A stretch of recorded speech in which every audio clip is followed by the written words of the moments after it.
What comes to mind when you hear the word contentment?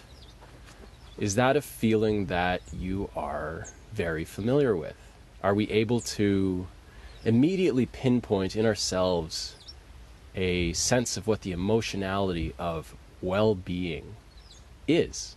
For me, it wasn't the case. Like when I'd read about well-being, or if someone was to describe well-being, I don't remember there being a very clear felt sense of what that is. Very different than something like anger. I know what anger is. Jealousy. I know what jealousy is.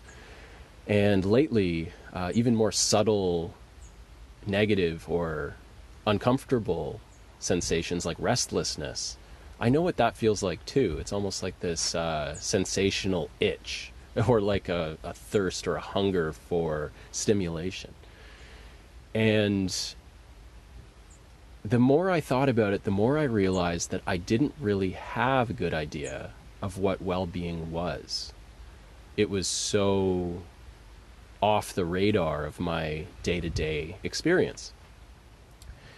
And I began to wonder, okay, well, if I'm having such a hard time pinpointing what this, quote, well-being, unquote, is, so many people are probably also grappling with this. And in the space of meditation and mindfulness, where that is presented as one of the main reasons why somebody might invest the time in sitting still and watching their own breath, watching their own mind, to experience something that, for me anyway, is unfamiliar, might not even be all that attractive. So this is how I'm thinking we might be able to start to ease into it, or at least approach the direct experience itself in a way that's approachable for everybody, and that's because everybody sleeps. And the value in noticing something like this is that we really do get a sense of whether or not our practice is paying off. So if you're taking up, it's the new year here, so we're in a position where many of us are starting new habits and new routines around exercise and mindfulness. These are things that are pretty common for people to be picking up. So it's nice to get some feedback. With exercise, the habit can be reinforced when we start to see, if our motivation is to lose weight, the pounds start to drop off. Or if the motivation is to gain strength, the pounds are starting to add up on the plates that we're lifting. It's harder to quantify that with a mindfulness practice unless we have a sensitivity to these more subtle ranges of experience and a sense of peace, a sense of well-being. These can be some of the most elusive animals in the wilderness of our minds. And yet, their elusiveness and their initial rarity does not preclude the fact that they're also extremely valuable to become acquainted with. Like a gardener, working the soil, adding compost, and removing weeds, planting small seeds of wisdom, a moment of true contentment is the fruit of our practice. So it's important to know what that fruit tastes like. And it takes a refined palate to be able to savor satisfaction itself, the feeling of contentment. For some of us, restlessness returns so swiftly that the opportunity to become deeply acquainted with a state of satisfaction just passes us by instantly. And I think this astronaut syndrome is common, where we spend so much time working towards something, we achieve it, and it's so fleeting, that sense of satisfaction, we can't hang on to it. It just slips through our fingers as we even arrive at that moment so long sought after. So that palate, that ability to taste restlessness. Well, yeah, restlessness too. Freudian slip there perhaps, but the ability to taste both sides of that yin-yang, the restlessness and the restfulness, that fullness of experience, that fullness of not really wanting anything, is something that can come online without having to achieve anything externally, because it arises when we're sensitive enough many times throughout the day. If our instrumentation is sensitive enough, then the arising of these moments can be so rewarding in our practice that they become worthwhile unto themselves. Just to notice and savor and steep in, to use a Henry Schuckman bit of phrasing there. One of the challenges is that the default thinking mind is afraid of satisfaction, because then it's out of a job. If you think about your thinking mind, as redundant as that is, and as much as meditation can sometimes get into a circle of thinking about thinking, the primary function of the thinking mind from an evolutionary standpoint, as far as I can tell and as far as my understanding goes, is that it is a perennial watchdog. It's always kind of looking for stuff that isn't quite right, and let's fix it, and let's stay ahead of it, and let's make sure that the doors are locked, the keys are in the house, in terms of ancient terms, the granary is full, we've got enough food, and if there is food, hopefully the rats aren't getting at it. Have we patched all the holes under the garage or of the barn to make sure they're not getting in? Are our chickens safe? We're descendants of primitive humans who passed on their genetics successfully, in large part because of a low-grade paranoia operating at all times. That low-grade paranoia state of mind is inherited by all of us.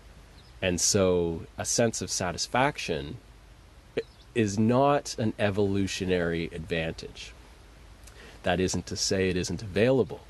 It just takes work. It takes a little bit of practice. It takes a lot of time and patience. And I'm not saying by any means that I'm anywhere near fully situated in a place of satisfaction. I'm sure, like many times, even during the recording of this audio and video, there will be subtleties in restlessness and satisfaction that I am completely offline to. But it is a process, and the parts that have come into place for me have been tremendously worthwhile. So I do think we really do need to taste complete satisfaction for ourselves in order to gain the courage to let go of our old model of trying to manufacture happiness through more thrills and less boredom. That's the chain of events, external events, that I was forging in the smithery of my own life, was just like, how can I string together enough experiential highs to feel a level of thrill that could shoulder out the boredom minute by minute. And even just in describing that, it sounds unsustainable. What if we could just put all that down and be okay? Sounds like an easier way of going about it. We're like babies who need to be tempted with something, though. Something better than that pacifier that we've been sucking on so furiously. What's better than a pacifier? How can we drink deeply of a state of contentment? Notice how it feels in that first moment of waking up from a deep sleep without an alarm. We may need to take up napping to really have the time to enjoy this. In that first moment, there's no drama, no storytelling. No one has died and no one has broken up with us. There's no debt. There's no injury. There's no pain coming online yet. There is a golden first moment where we're completely at peace. Every single day, And arguably at night too, just before we fall asleep, when we're in that nascent stage between waking and dreaming, we also kind of slip into that state where it's just blissful. And that is the moment that we can start to connect with in order to really become familiar with a sense of deep satisfaction. And once we know what that feels like, once we know that the flavor of that experience, we can actually have a lookout for it, pay attention to its arising throughout the day. And what I've noticed anyway is that it does tend to appear in little bursts and pieces and fragments at completely unexpected times. It doesn't seem as though it's caused at all. It just kind of bubbles up out of nowhere, many times throughout the day. Upon waking, it takes a few seconds for the thinking mind to come online and remind us of what page of the novel we are on in our lives.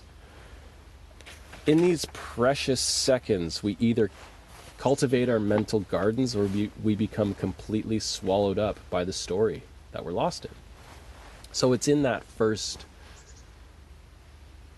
few moments of waking up that the entire balance of the practice can really be seen. Are we waking up and immediately becoming sensitive to just the slack, relaxed, gentle hum of our bodies as they live and breathe and beat the blood through our veins in our beds? Or are we sprung upon and ambushed by what needs to happen next quickly to get the kids to school, or what needs to happen at the meeting at work? It's like there's this elevator of awareness. Do we go down a few floors into our bodies, or do we go right up into the top level of executive function in our brains? Which way are we taking that elevator? It might be worth cheating a little bit. Tape a note to your ceilings so it's the first thing you see when you wake up, and on that note just write, what does this feel like?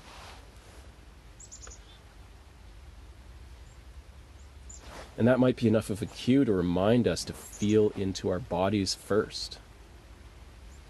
Just know directly, not conceptually, but feel what it's like to truly be at peace. Feel what satisfaction is. Feel what contentment is. Feel what it's like not to want anything.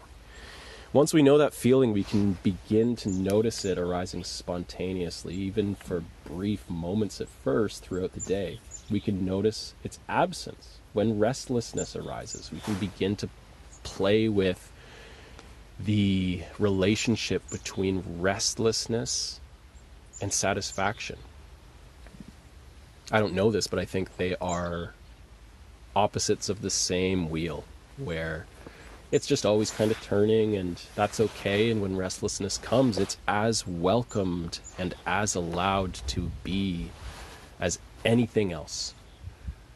Our job isn't to push away restlessness. Our job is to be able to open our arms and pull it into a hug, because like everything else, it can't last. So why not just say hello?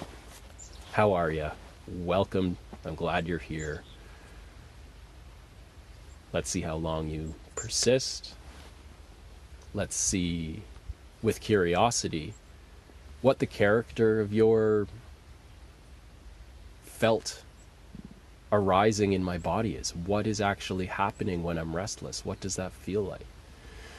And it's with that open curiosity and innocent wonder that we're not really clinging to a notion of even satisfaction, peace, calm, all of the ostensibly pleasant things that I've been talking about in the first part of this show. It's like, but what if we embrace the whole show?